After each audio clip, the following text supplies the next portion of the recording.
Okay, welcome to part 3 of the recap session with slides from Phonetics 2, and we are currently arrived at chapter 10, which is about the consonants. And in this chapter we have a close look at the consonants and see how they behave.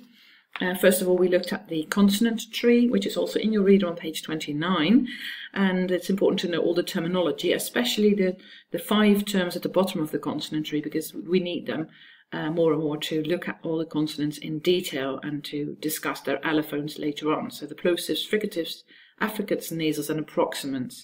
And we first looked at the difference between real consonants, the ones on the left, the plosives, fricatives and affricates, so the obstruents.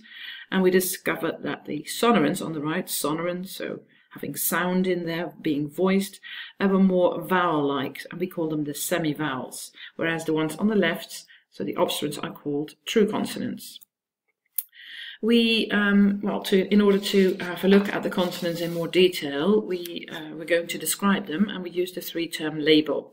Two of these labels you're already familiar with. The first one is the state of the glottis, which is simply looking at the glottis, so the vocal cords.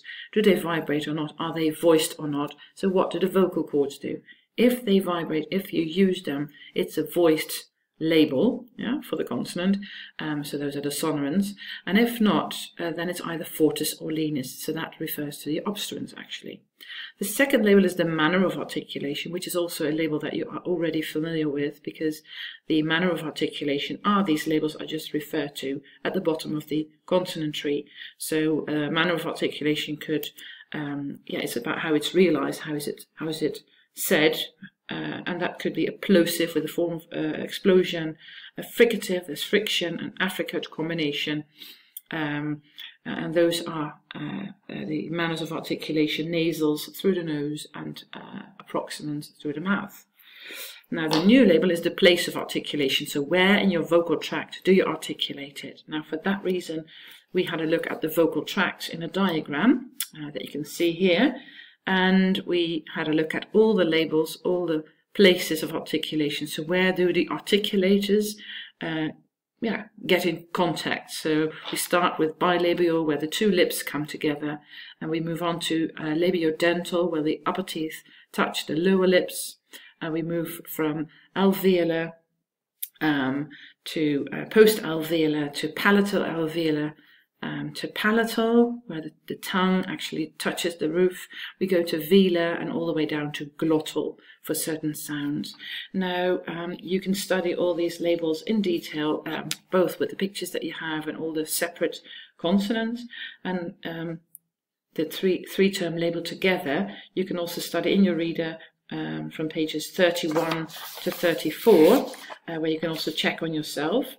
In the exam, you are expected to give the 3-term label for any consonant that we give you, or when I say a voiced approximant alveolar, I expect you to know that I'm talking about the L sound. So you should also be able to recognize these different sounds.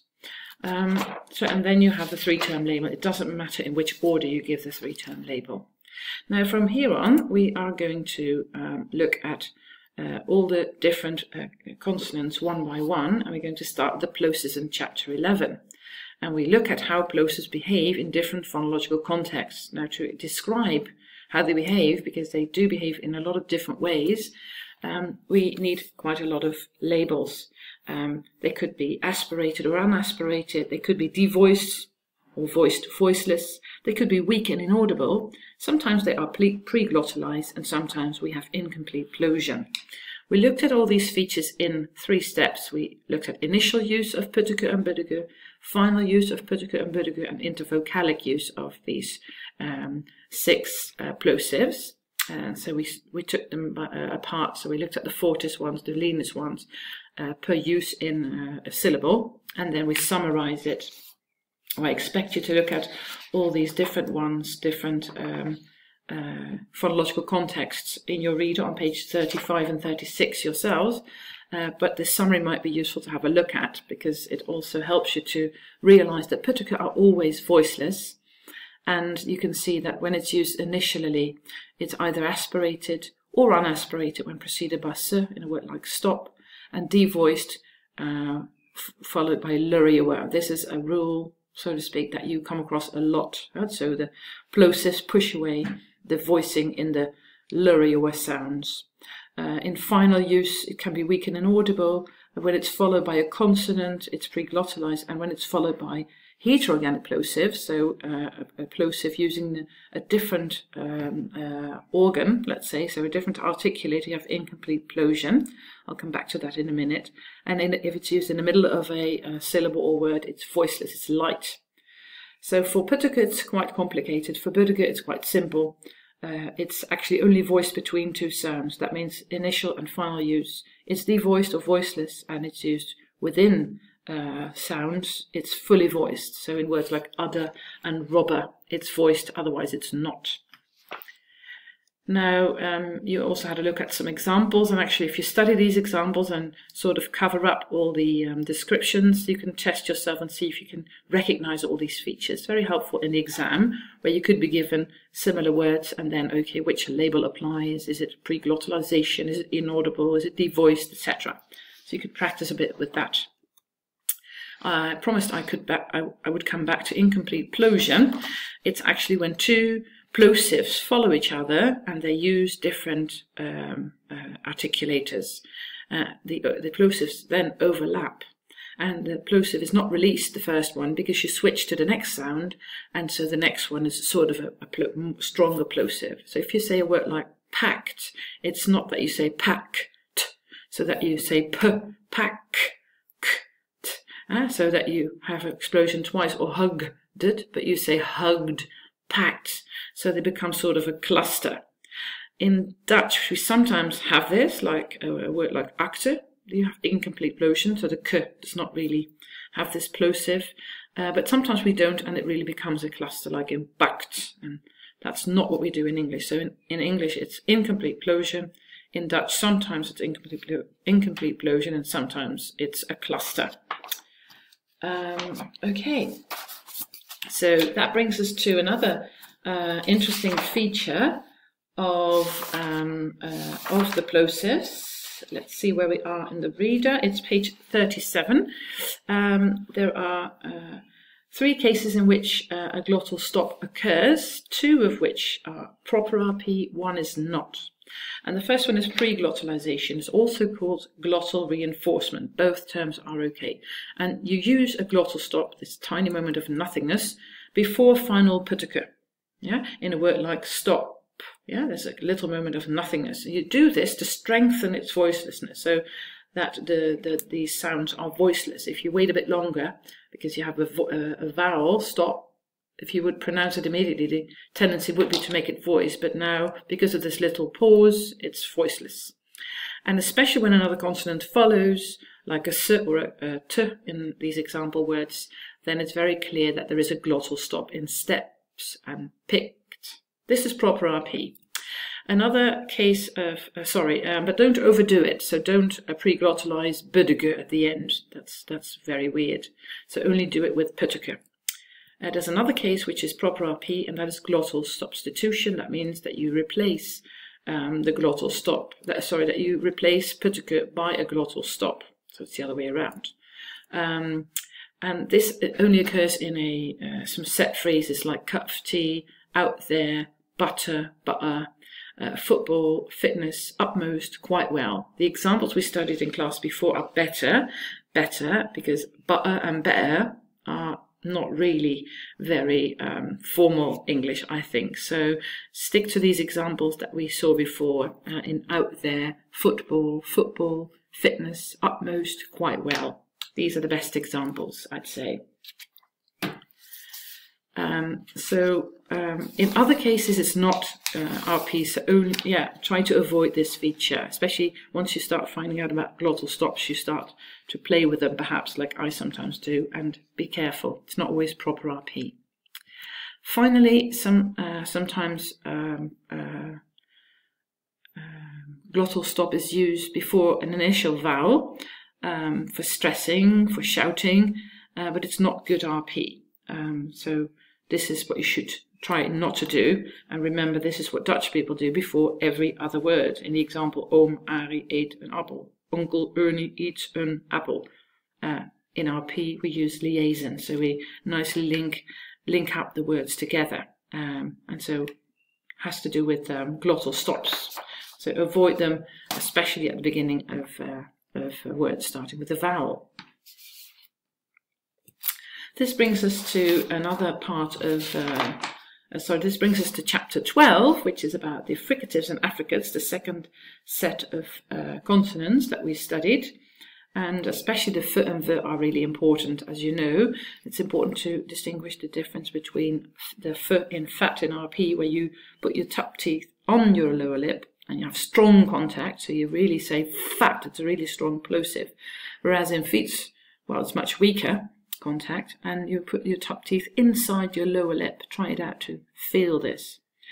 And then v and v, also different in RP and Dutch. In RP it has much friction, yeah, same as the f, much friction, lots of sh going on. Whereas in Dutch, well, we don't really pronounce the v that well. Very often it's pronounced as a f, so we would say veel and vind je dat, vinger opsteken. Whereas in RP we would say very much so, and fabulous, strong, and yeah, and the teeth in the right place.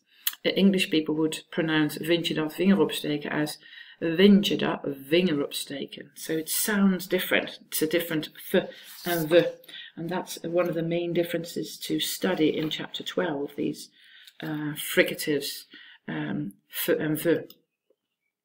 Oh, sorry, clicking the mouse of my other computer now. TH features, something also important to study in chapter 12 of the fricatives.